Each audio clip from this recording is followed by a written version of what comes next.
Pedrada na cara, né? E aí, pessoal, boa noite para todo mundo.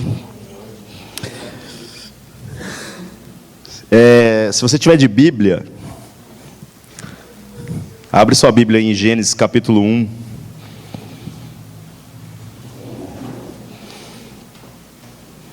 Essa semana eu me meti em alguns debates no Facebook e foi engraçado, porque algumas linhas de raciocínio que estão na moda, assim, nos preocupam, né? A gente começa a ver que as pessoas estão empolgadas com algumas coisas que não fazem o menor sentido.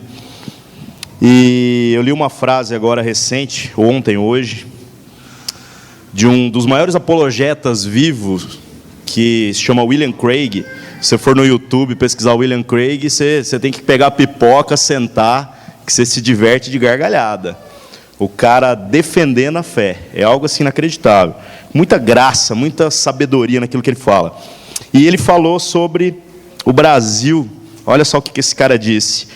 Apesar de sua influência no mundo, infelizmente, o evangelicalismo brasileiro é muitas vezes excessivamente emocional e anti-intelectual, permitindo que a igreja brasileira caia nos retrocessos e desvie-se para a heterodoxia e até mesmo para o sincretismo religioso. Esse cara acabou com a igreja brasileira, né? E eu achei muito coerente a análise que ele fez. Realmente, a diluição daquilo que é a nossa ortodoxia, ou seja, o que é a nossa prática muito bem definida como igreja, como cristãos, qual é a nossa fé, quando a gente transforma isso numa heterodoxia, quer dizer, a gente começa já a incorporar tudo quanto é coisa para ser politicamente correto e não mais tentar ser coerente com aquilo que a gente diz que acredita, que é o que está no Evangelho, realmente a igreja se torna inútil e se torna uma porcaria. Você abriu em Gênesis 1, né? Deixa eu abrir o meu aqui. Vamos ler um pouquinho de texto. É bom de vez em quando, né? No pequeno grupo lá em casa, a gente estava combinando de nas próximas semanas usar a Bíblia de papel. Aí você fala, por quê? Para treinar, porque nem todo mundo tem habilidade em achar as coisas como a gente que foi discipulado na marra, né? O Cássio judiou de mim, viu? O Cássio falava assim, acha aí o livro tal. Onde está? Está entre Gênesis e Apocalipse. E aí ficava lá procurando, igual um desesperado. Mas você quer ver uma coisa legal? É isso aí, por exemplo, você pega e fala assim, abre aí no livro de Tobias, né? E aí o cara cata e fica lá procurando no celular dele, né? 1 José, né? Vamos lá. Vamos ler um pouquinho aqui. Gênesis 1, versículo 1. No princípio Deus criou os céus e a terra era sem forma e vazia, trevas cobriam a face do abismo, e o Espírito de Deus se movia sobre as águas. Eu quero dar ênfase em alguns versículos aqui, esse próximo é um deles. Versículo 3. Disse Deus, haja luz, e houve luz. E Deus viu que a luz era boa, e separou a luz das trevas. Presta atenção nessa parte, hein? Versículo 5. Deus chamou a luz dia, e as trevas chamou noite. Passaram-se tarde e manhã, esse foi o primeiro dia. Depois disse Deus, haja entre as águas um firmamento que separe águas de águas. Então Deus fez o firmamento, separou as águas que ficaram abaixo do firmamento, das que ficaram por cima. E assim foi. Ao firmamento, Deus chamou céu. E passaram-se a tarde e a manhã, esse foi o segundo dia. Versículo 9. E disse Deus, ajuntem-se num só lugar as águas que estão debaixo do céu, e apareça a parte seca. E assim foi. A parte seca, Deus chamou terra, e chamou mares ao conjunto das águas. E viu Deus que ficou bom. Então disse Deus, versículo 11, cubra-se a terra de vegetação, plantas que deem sementes, árvores cujos frutos produzam sementes de acordo com as suas espécies, e assim foi. A terra fez brotar vegetação, plantas que dão sementes de acordo com as suas espécies, árvores cujos frutos produzem sementes de acordo com as suas espécies, e Deus viu que ficou bom. Versículo 13, passaram-se tarde e manhã, esse foi o terceiro dia. Disse Deus, haja luminares no firmamento do céu, para separar o dia da noite. Sirvam eles para marcar as estações, dias e anos, e sirvam de luminares no firmamento do céu para iluminar a terra. E assim foi. E Deus fez 2 grandes luminares, o maior para governar o dia e o menor para governar a noite, e fez também as estrelas. Deus os colocou no firmamento do céu para iluminar a terra, governar o dia e a noite e separá-la à luz das trevas. E Deus viu que ficou bom. Passaram-se tarde de manhã, esse foi o 4º dia. Se você quiser saber como foram os outros dias, leia na sua casa depois, a Bíblia está aí à disposição para quem quiser. O que eu queria dizer para vocês? Eu já vi muita gente criando uma confusão racional a respeito da maneira com que Deus cria as coisas. Tem gente que fala assim, cara, mas como é que Deus criou a luz e as trevas lá no versículo 4, e Ele só cria o sol no versículo 14? Tem alguma coisa errada aí, ué? E é esse tipo de embate que às vezes parece ser teológico, mas é básico a respeito da nossa fé. Que a gente tem visto pessoas se embaraçar de uma maneira que o cara se torna incapaz de enxergar o óbvio, de enxergar as coisas mais simples do reino de Deus. Então vamos mastigar isso aqui um pouquinho. No versículo 14, Deus de fato cria sol, lua, estrelas e as coisas que vão ser marcas do dia e da noite. Inclusive o sol para iluminar a terra, é o que fala aqui. No versículo 4, fala que Deus viu que a luz era boa e separou a luz das trevas. No versículo 4, a gente tem que entender uma coisa. Deus está criando a possibilidade de que haja trevas, de que haja um espaço no universo criado por Deus, para que a sua glória, que é a luz que ilumina todo homem e toda criatura, se omita de certa maneira, para que as condições para que a gente exista sejam criadas. Por que isso? Porque se a luz de Deus brilhar com toda a sua intensidade aqui nesse momento, sabe quem fica vivo? Ninguém. Ninguém. Se a luz de Deus, que ilumina todas as coisas, bater com toda a intensidade nas sombras, que a gente chama de inferno, sabe quantos demônios ficam vivos lá? Nenhum. Então é importante a gente fazer pequenas análises que podem fundamentar muito bem a nossa fé. Lá no livro de Apocalipse também fala sobre isso. Fala que no novo céu e na nova terra, nós não vamos mais precisar do sol, mas Deus vai ser o nosso sol. A luz de Deus vai nos iluminar e ela vai ser suficiente para todos nós. O que é interessante disso aqui? É interessante que a gente precisa compreender que no princípio era assim que todas as coisas eram. Deus nos cria e quando Ele vê que havia necessidade para que nós sobrevivêssemos após o pecado, para que houvesse diabo, para que houvesse todas essas coisas, Deus permite, Ele cria um vazio de si mesmo dentro de si. Ele permite que surja uma sombra, surja um espaço onde as condições ideais sejam criadas. Aí você me pergunta assim, mas para que isso? Para que isso? Então vamos lá, vamos prosseguir. Deus é a nossa luz. Ele é a luz que ilumina e que dá vida a tudo no planeta, tudo no universo. Não há nada que possa ser considerado vivo se não se alimentar dessa luz que vem de Deus. Agora, Deus, quando cria essas condições, Ele obviamente dá essa possibilidade para que hajam áreas que pareçam estar nas sombras, como eu falei, que não estão completamente alimentadas pela luz, para que essas coisas possam subsistir. Ao mesmo tempo, Deus cria um plano, que é o plano de redenção de todas as coisas criadas. Aí você fala assim, mas não seria muito mais fácil para Deus fazer assim, né? E fala, pronto, agora o geleia é igual a Jesus. E a gente muitas vezes, ao ter esse tipo de presunção, ao falar esse tipo de coisa, a gente não está analisando o que significa ser igual a Jesus. Porque você diz assim, cara, por que Deus está me fazendo viver uma vida toda, que muitas vezes é dolorosa, que tem sofrimento? Leozão, aqui é o profeta do sofrimento lá no nosso pequeno grupo, né, Leozão? E por que eu tenho que passar por isso tudo, cara? E a resposta óbvia para isso é assim, simples.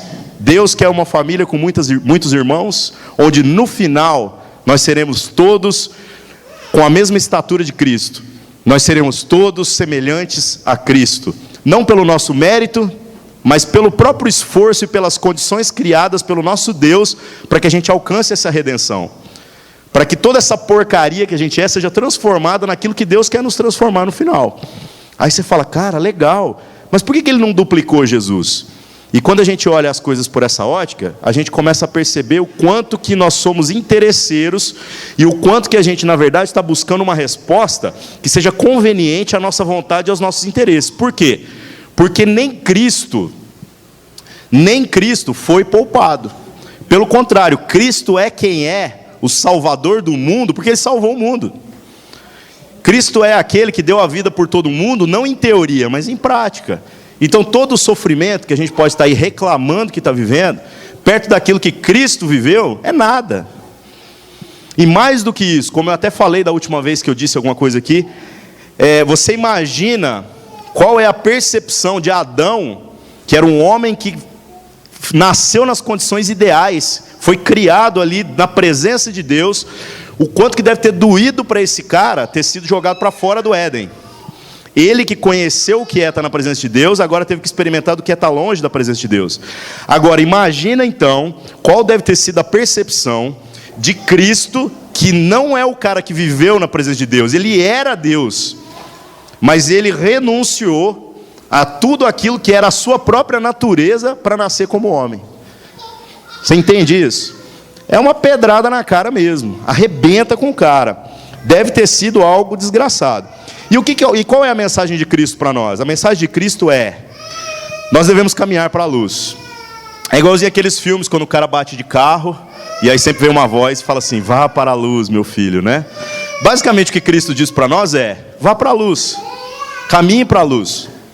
E nós temos muitos versículos para falar sobre isso. Aqui, ó, João 12:36 fala assim, ó: enquanto tendes luz, credes na luz, para que sejais filhos da luz. Essas coisas disse Jesus, e retirando-se, escondeu-se deles. 1 Tessalonicenses 5:5, Paulo fala assim, ó: porque todos vós sois filhos da luz e filhos do dia, não somos da noite e nem das trevas. Efésios 5:8, porque no outro tempo éreis trevas, mas agora sois luz no Senhor, andai como filhos da luz. Então, a gente começa a perceber que todo esse plano que Deus cria para a nossa vida, todo esse plano que Deus tem para a humanidade, de fato, é para que permita que, apesar da gente estar vivendo dentro de condições ideais, de uma concessão de Deus no universo, para que haja tudo isso que a gente está vivendo aí, dor, sofrimento, tristeza, Palmeiras perdendo de 2-1 para o Corinthians, e todas as outras coisas, né, Gustavo? Então, apesar de todas essas coisas, Deus quer algo perfeito para nós. Deus quer nos levar a uma percepção nova. Deus quer nos levar a viver na sua luz plena. Agora, algumas coisas precisam acontecer na nossa vida para isso. Eu queria ler com vocês Lucas capítulo 16, versículo 1. Esse texto aqui fala algumas coisas que tem gente que tem muita dificuldade de entender. E talvez seja a oportunidade aqui da gente fazer uma reflexão diferente, para tentar mastigar um pouco do que esse texto está querendo dizer. Olha só. Lucas 16:1. Jesus disse aos seus discípulos: o administrador de um homem rico foi acusado de estar desperdiçando seus bens. Então ele o chamou e lhe perguntou: que é isso que estou ouvindo a seu respeito? Preste contas da sua administração, porque você não pode continuar sendo administrador. Versículo 3. O administrador disse a si mesmo: meu senhor está me despedindo, o que eu farei? Para cavar eu não tenho força, e tenho vergonha de mendigar. Já sei o que eu vou fazer, para que quando eu perder meu emprego aqui, as pessoas me recebam em suas casas. Então ele chamou um dos devedores do seu senhor, e perguntou ao primeiro: quanto você deve ao meu senhor? E 100 potes de azeite, respondeu ele. O administrador lhe disse: toma sua conta, sente-se depressa e escreve 50. Ele deu 50% de desconto numa dívida que nem era dele, era do patrão dele, né? Deviam para o patrão dele. Versículo 7. A seguir ele perguntou ao segundo: e você, quanto deve? 100 tonéis de trigo. Respondeu ele: tome a sua conta, escreve 80. Deu 20% de desconto, né? O Senhor elogiou o administrador desonesto, porque agiu astutamente. Pois os filhos desse mundo são mais astutos no trato entre si do que os filhos da luz. Por isso, eu lhes digo, usem a riqueza desse mundo ímpio para ganhar amigos, de forma que quando ele acabar, esses os recebam nas moradas eternas. Aqui rola uma certa ironia do texto. Aqui rola uma certa ironia. De certa maneira, o que esse texto está dizendo aqui é o seguinte: tem muita gente tentando comprar o favor de Deus, comprando o favor e a amizade das pessoas que Deus tem colocado para viver com você. E sabe como que a gente faz isso?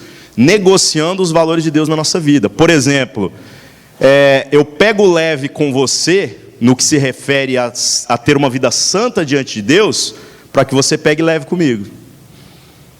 Eu reduzo a sua conta para que você reduza a minha.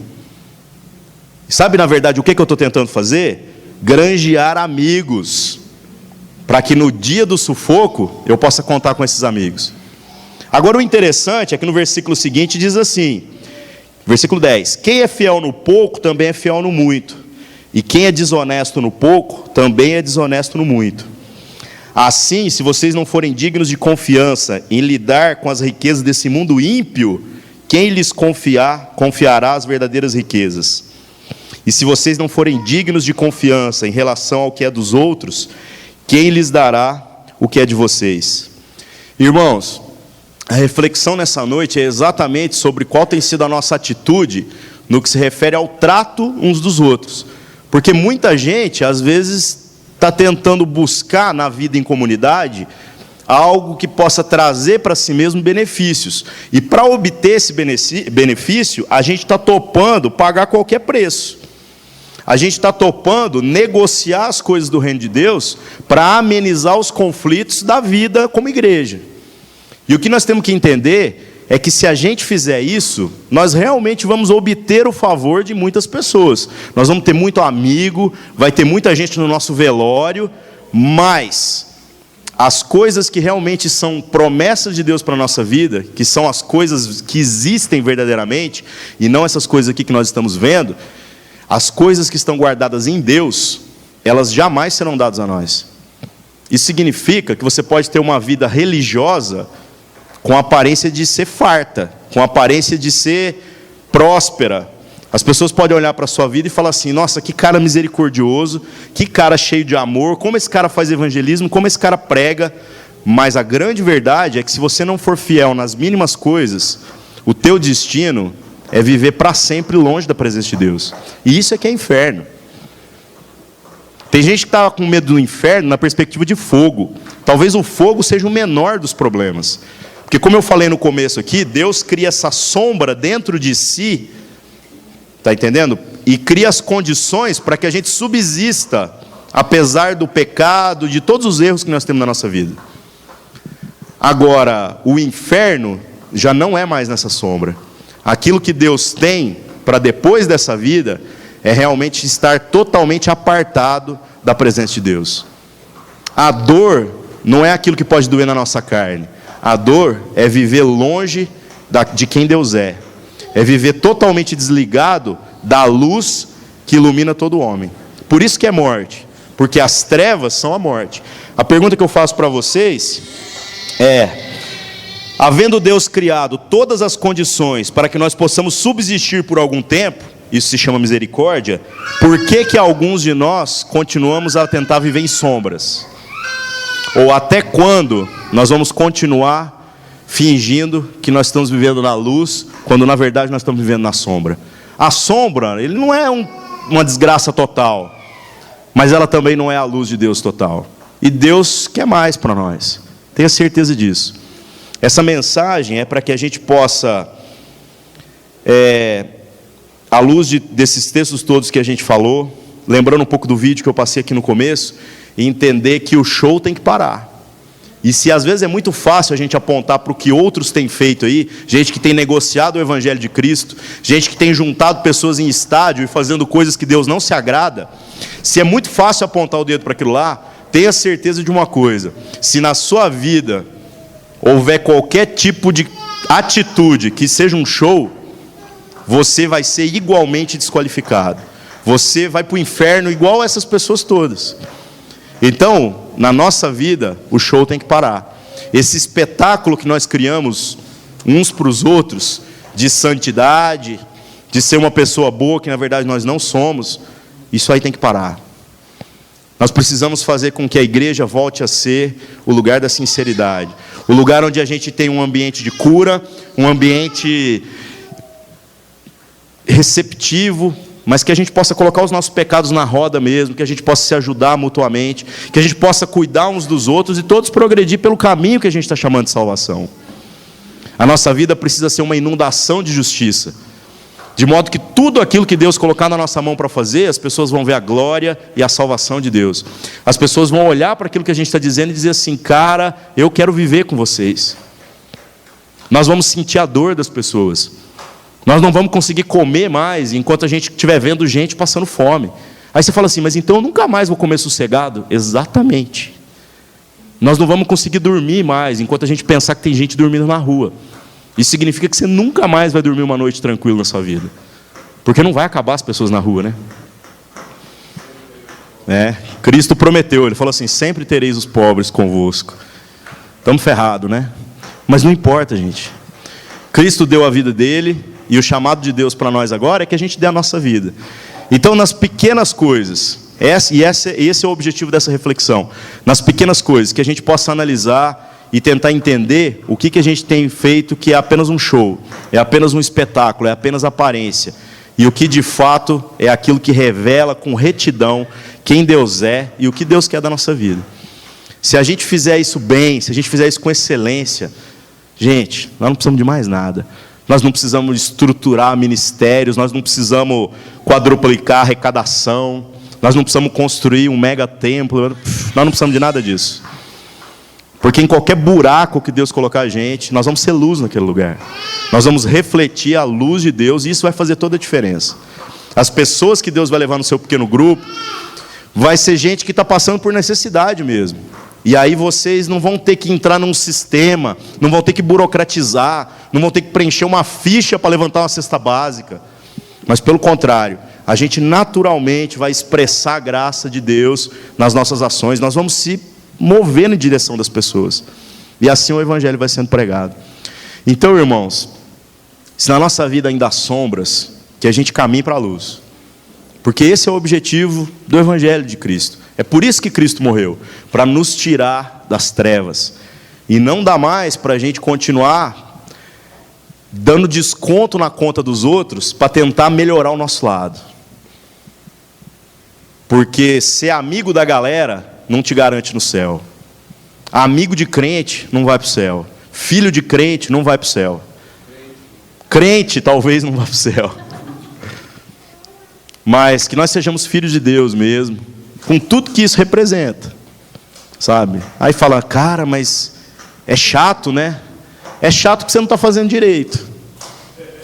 É chato porque talvez você ainda não entendeu o prazer que é viver na presença de Deus.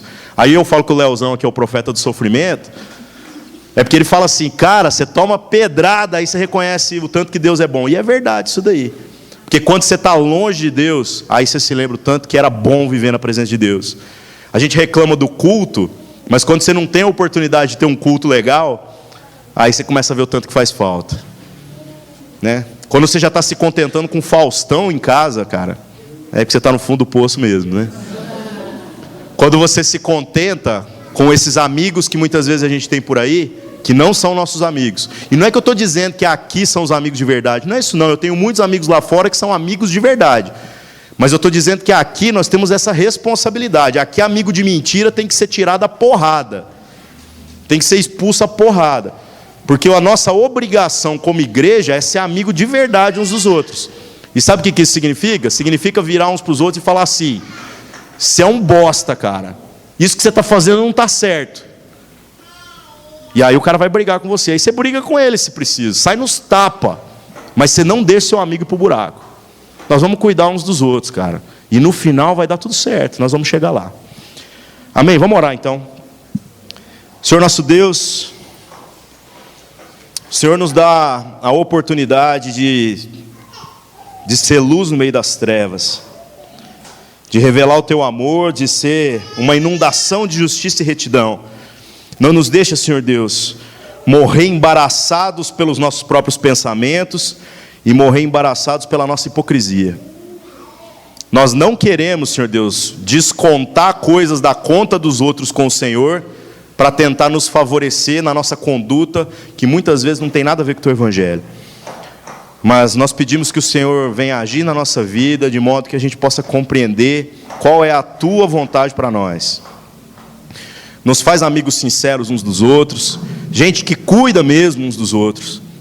Nos faz, Senhor Deus, ser aqueles que batem com força, aqueles que socorrem, aqueles, Senhor Deus, que possam brilhar a luz do Teu amor nesse mundo de uma maneira que não precise nem de explicação. Que as pessoas possam olhar para a vida de cada um aqui e ver o Teu Espírito Santo agindo poderosamente, Senhor Deus. Mais do que sinais, Senhor Deus, mais do que feitos miraculosos, o que nós mais precisamos é de um coração puro, Pai. O que nós mais precisamos é de uma vida sem hipocrisia. O que nós mais precisamos, Senhor Deus, é viver com a consciência limpa, sabendo que se nós morrermos hoje, nós estaremos junto com o Senhor por toda a eternidade. Em nome de Jesus, obrigado pelo privilégio de sermos igreja do Senhor. Obrigado, Senhor Deus, porque o Senhor tem nos chamado e nós reconhecemos isso, Pai. Nós não estamos aqui porque é legal, nós não estamos aqui porque é divertido, mas porque o Senhor tem mandado a gente continuar caminhando. Que o Senhor continue a ser a nossa luz e que a gente possa viver sem vacilar em cada uma das coisas que o Senhor nos mandou fazer, Pai. Em nome de Jesus. Amém.